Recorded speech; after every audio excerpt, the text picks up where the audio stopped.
Hey everyone in the vinyl community and my subscribers, it's Jeff here with another vinyl update. I hope everyone is well and everyone's had a great week. And the weekend has started, it's Saturday morning, and I hope everyone's got some good plans and having fun, and some of that time will be devoted to spinning some records and listening to some music. It's a little quiet right now in the house, so I figured I would get a video done this morning. It has been a while since my last one. There's a lot to get through, a lot of things I found in the stores since the new year has started, and a couple of things that I've received online. I'm just going to jump right into it and show you guys what I've got. I'm really excited about these things. First up is a jazz record. This is Vince Guaraldi Trio. This is an album called Jazz Impressions of Black Orpheus. This is an original fantasy pressing. I believe it's, I think this is a US pressing. I was really happy to find this. I'm trying to build my jazz collection. As you can see, this is like pristine, and it's on the original fantasy label. Fantastic. I mean, I discovered Vince Guaraldi through the music that he produced for the Peanuts. I remember hearing the Peanuts album growing up in my house at Charlie Brown Christmas on vinyl back in the day, and I don't know, I just always loved that music, and when I saw this in the bins, I'd never heard this. I believe it's from a movie soundtrack, and it's a fantastic record. Next up is The Who, Who's Next. This is an original UK pressing on Trax record. Very happy to find this in the bins. I always love finding pressings from other countries. Here in Montreal, Canada, it's, you know, most of the time we're finding Canadian pressings, American pressings, but when you start getting into the other countries, it's really exciting. You know, Japan, the UK here, sometimes Australia. It's just exciting. It makes it all the more exciting to find a record that you want in the bins. And you know, this is a fantastic, it's in fantastic condition, sounds great. I've got this on CD as well, but to hear it on the original vinyl, it's fantastic. Next up, another jazz record. I had this on CD and it got lost. You know, with all the moving I've done over the, you know, last, I don't know how many years, things go missing. And I know I had this on CD, and I no longer have it. So I was really happy to find this on vinyl. This is the Dave Brubeck Quartet, Time Out. It's, I think this is an 80s pressing. There's no barcode on the back, but again, I think it was like $3, and it's in amazing condition. Sounds great on vinyl, so I picked that up. Next up is REM Document. This is a US press.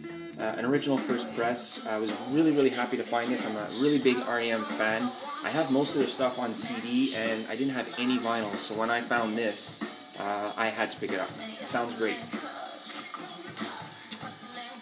Jake Bugg. Jake Bugg is an artist that I'm really listening to a lot lately. I remember when the debut came out, everyone jumped all over it.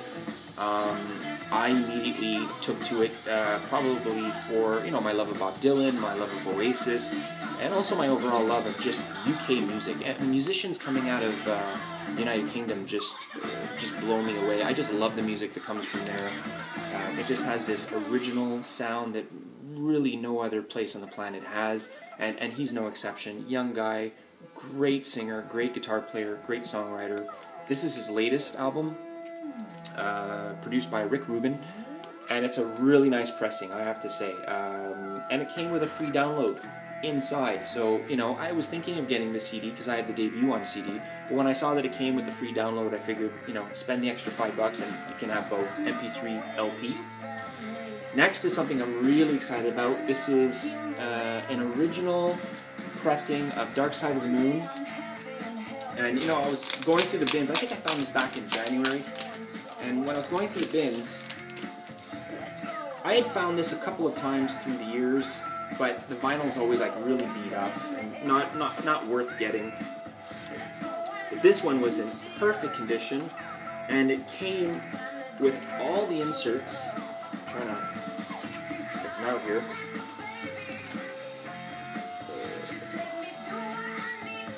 Yeah. So, you know, the vinyl's in great shape.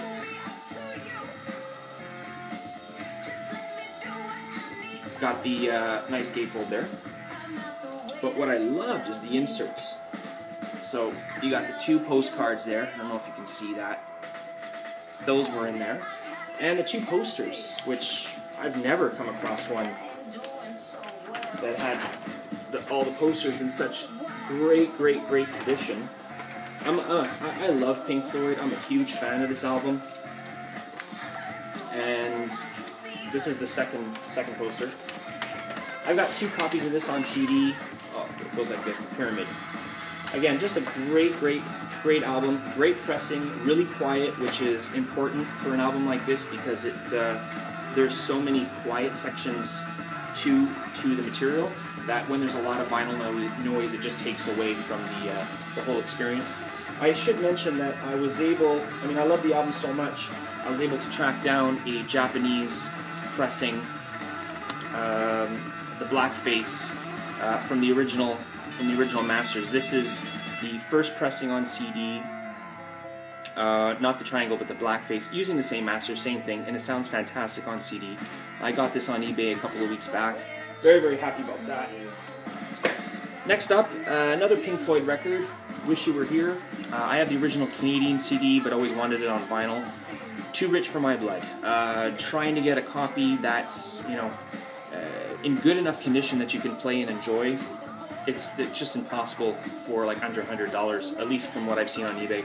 So I went ahead and picked up the reissue that is a exact replica of how the album was released back in the 70s, and this pressing is absolutely gorgeous. Sounds amazing. So I'm really happy to have found that. Next up, keeping with my love for heavy metal, this is a band called Fate's Warning, The Spectre Within. This album I discovered, I'd say maybe about 10 years ago, and I had it as a copy. A friend of mine made me a CD copy of it, and I played it a lot. I absolutely love it. I find it very original sounding, love the guy's voice. Not everyone is crazy about this, but it's my cup of tea. And a couple weeks back, I was just going through the bins at one of my local record shops, and I found it on the Banzai label out of Montreal. I don't know if you can see that there. Beautiful condition. It sounds fantastic. Next up is Sade. This is Diamond Life. This is an original Canadian press. This is really good. I didn't have any Sade, and I just love her voice. I love that whole, you know, easy listening jazz feel that she's got with her band. Again, from the UK, and I couldn't pass it up. Great. Next up is another artist that I absolutely love. To me, this is Sunday morning music with coffee and paper. This is Van Morrison, Moondance. This is not an original press. This is actually a reissue, remastered or mastered on vinyl, for vinyl by Steve Hoffman, who's a famous recording engineer.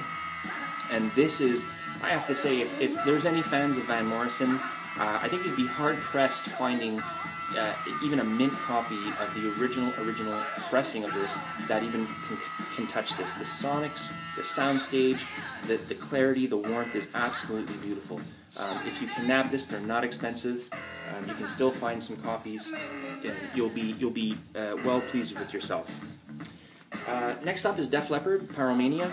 I've been looking for this on vinyl for 2 years. I've got various pressings on CD.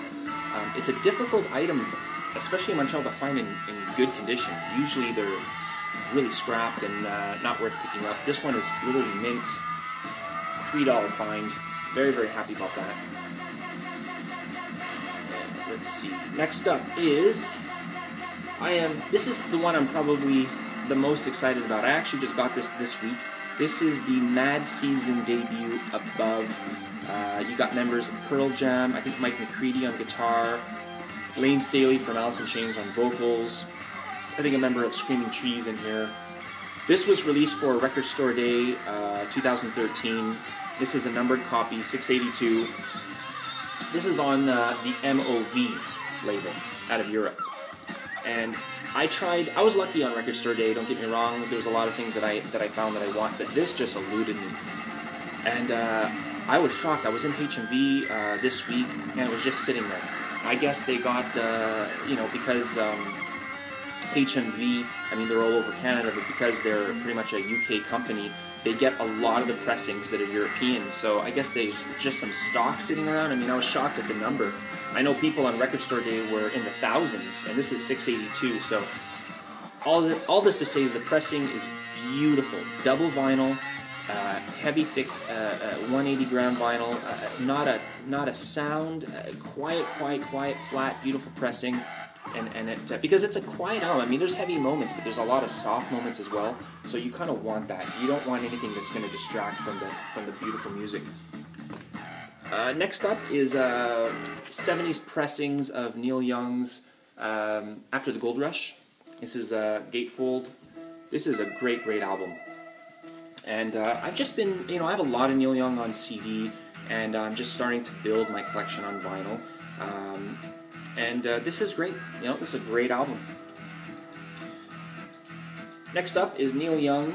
This is a relatively new pressing, Live Massey Hall, 1971. I think a couple years back, Neil Young was slowly releasing stuff from his archives, reissuing the first 4 albums in a box set, and also going through some archival, I guess in his vaults, and just going through some like acoustic-y live shows that he was doing in clubs. And this is a show in Toronto at Massey Hall.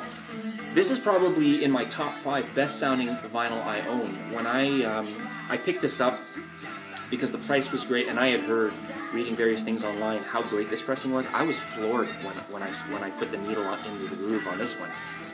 Incredible performance. It's just him and a guitar, and this audience in 1971 in the beautiful Massey Hall, and you just feel like you're there. So if anyone's into Neil Young and you don't have this, I would definitely pick this up.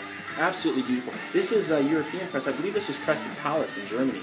So if you're familiar with Palace, they've got some great quality releases. This is Led Zeppelin, In Through the Outdoor. Boy, was I really happy to find this. This is another one that you find a lot in the bins, but the condition is not good. And I didn't even have this one on CD, so I picked it up. This is an original Canadian press. It's complete. The cover's in great condition. The record's in great condition. The original insert is there, and I'm not sure if you know this, but I didn't know this. I would find these albums, and after a couple of times, I kind of got used to seeing, the artwork and design, and I knew what to look for. I always thought that the insert, that weird kind of black and white photo, was colored. And then I was going through, and I found this one, and I looked, and it was black and white. And I knew that they had about 7 variations for the covers, and I just assumed, well, maybe some inners, the inner insert holding the LP is colored, and some aren't. And I found out through doing some research online that it's actually, they all came non-colored, and if you put drops of water on the inner sleeve, it would do like a watercolor. So I read that it's very, really rare to find one that's not colored. I don't know, that's what I read. Most of the ones I found had all sorts of colors on it. I had just assumed that was original, but it's not. So this one's uncolored. And, it's also got the bag in, like, pristine condition. This is, the album came inserted in this paper bag. So I was really excited to find this, and it wasn't expensive either. I think it was like $7. Next up, to kind of go through and add something really cool to my Beatles collection is something called, something new. This is a Canadian press. This is an album that was put together for the North American market. And keeping with the Beatles theme, I picked up, I don't know if some of you guys have checked out the new box set that came out, but I picked up the US albums. I'm not interested in the box set because I already have a lot of Beatles, but I just picked up these two because these were my favorite releases. The American version of Hard Day's Night, that's got a couple of the instrumental tracks that weren't available in the UK, and then Yesterday and Today. And this is actually, I can show you quickly. This is cool because what they did is that they decided to give you both cover versions. And that's really why I picked it up. I thought it was so cool. So this was the original Butcher cover, and then when people complained and they wanted to censor it, they had just kind of pasted this version over. So they decided to give you the package with both. I thought that was really cool. So I added that to my collection, and because I am a fan of the US-made versions of the Beatles UK albums, I picked up Capitol Albums Volume 1 with the Japanese version. It's just a little bit higher quality. The sleeves are much better produced than the version produced for the American market, and you can see it contains these 4 albums. I'm still trying to track down Volume 2, but it's a little difficult without spending a lot of money. But this is great. This is mint. This is something new, and very happy to add that. Next up is a band that I actually just discovered. I mean, I was always familiar with New Order, and I had heard people talk about Joy Division, but it really, other than that, it really fell off the radar. Never owned any other albums, and I watched a documentary last weekend about the life of Ian Curtis, and I was completely blown away. So I rushed out on Monday and picked up, this is a reissue from 2010, I believe, 2007, of their album Unknown Pleasures. This is a beautiful pressing. This is $20. So, you know, I know that the version that everybody wants to have is an original Porky, UK Porky, on the factory label. I don't see how you can go wrong with this without paying the big bucks. I've also got Closer coming in. I bought a beautiful first press, US first press of their second album. This is their debut, and that should be coming in the mail this week. But any Joy Division fans on the fence about this reissue done by Rhino, fantastic. Sounds amazing. Another Record Store Day find for me. This is what I found Record Store Day. Well, this is Record Store Day 2014. When was this? I forget now when I got this. I don't know if this was... Yeah, it was Record Store Day 2013. This is the album curated by Record Store Day, I guess, Association. Everyone voted on their favorite Doors songs and compiled this for a special release. This is number 469 of 7,500 copies there. And I believe there's 2 back covers where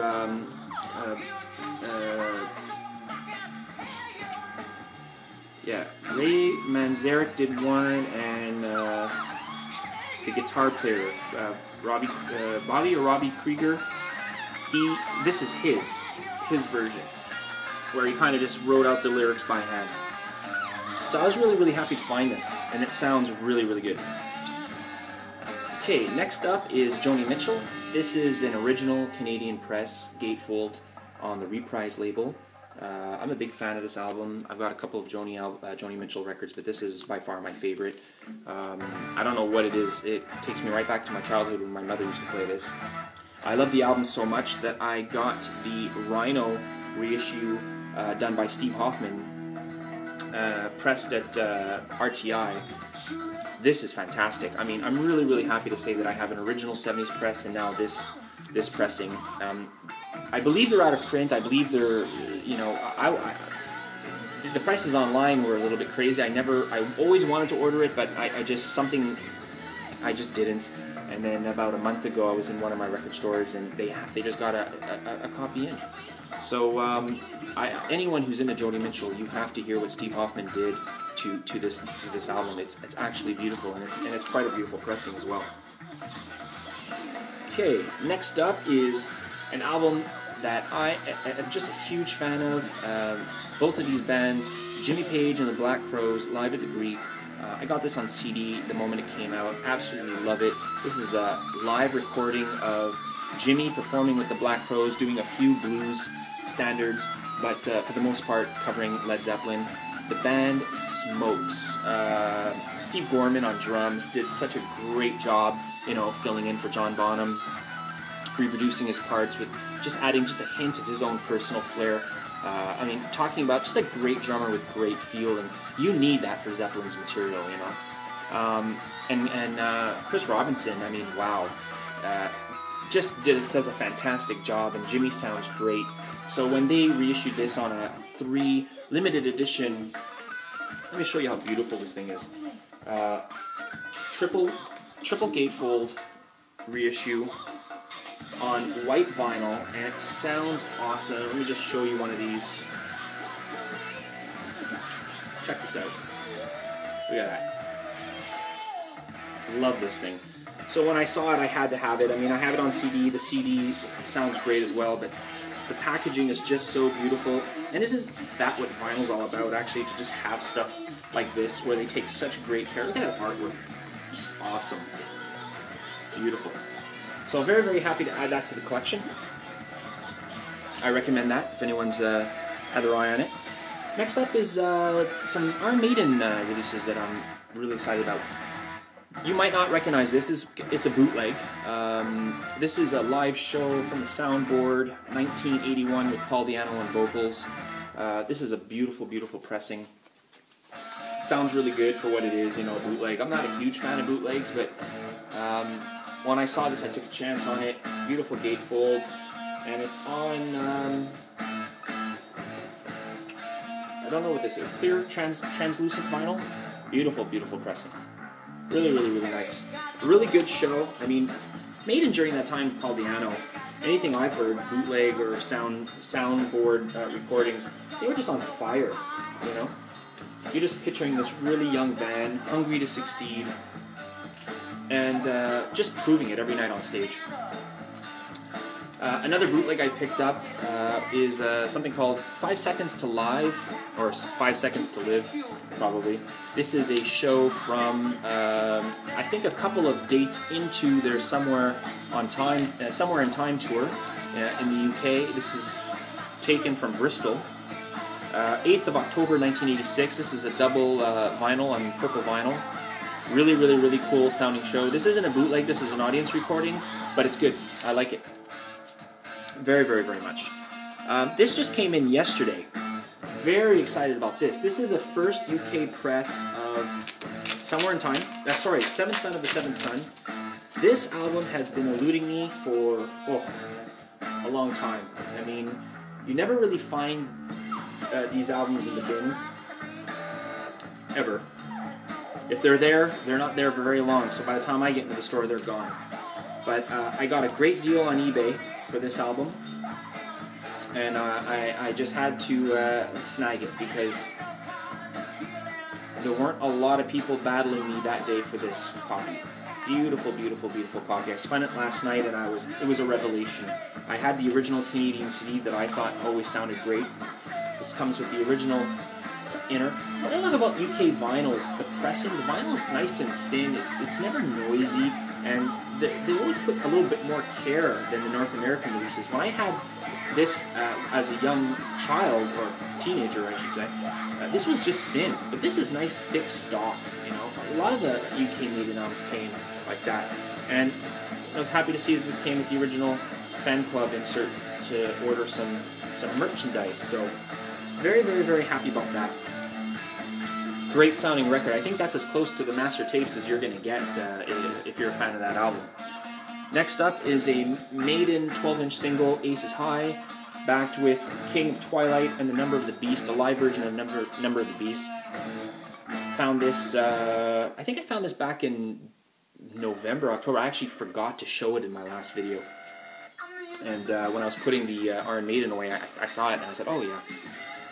I mean, I don't think I've heard Aces High sound better. These 12 inches, especially for Maiden's material, wow. Much, much better than the full-length albums. Okay, next up is Rush 2112. Man, was I stoked to find this in the bins. I've got this on CD.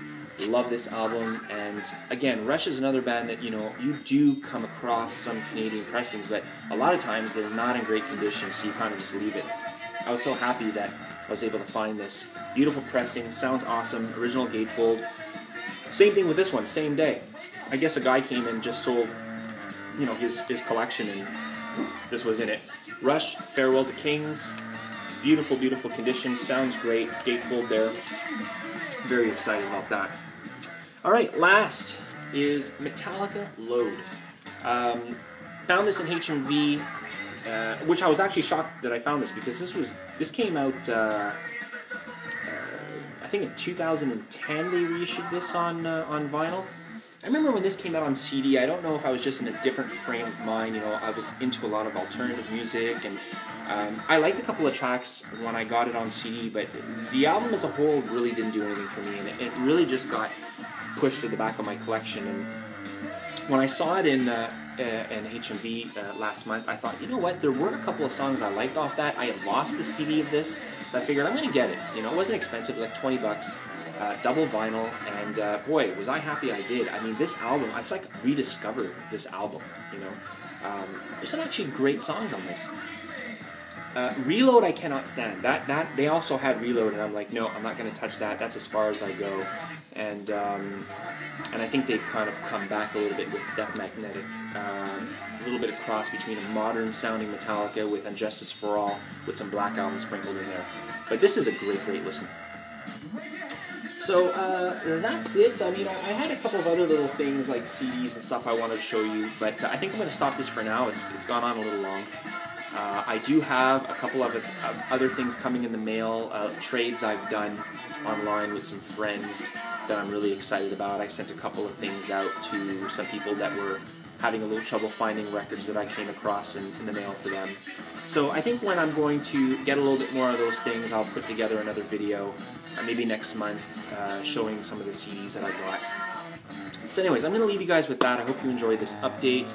And thanks again to all the new subscribers. I'm going to take some time later today and just thank you all individually, give you all a little message, and you know, it just makes me feel so good that there's people that are still subscribing to me. I know I'm not one of the most active members in the VC, but trust me, you know, when I can, I'm watching the videos. I'm trying to be as, you know, giving my input as much as I can.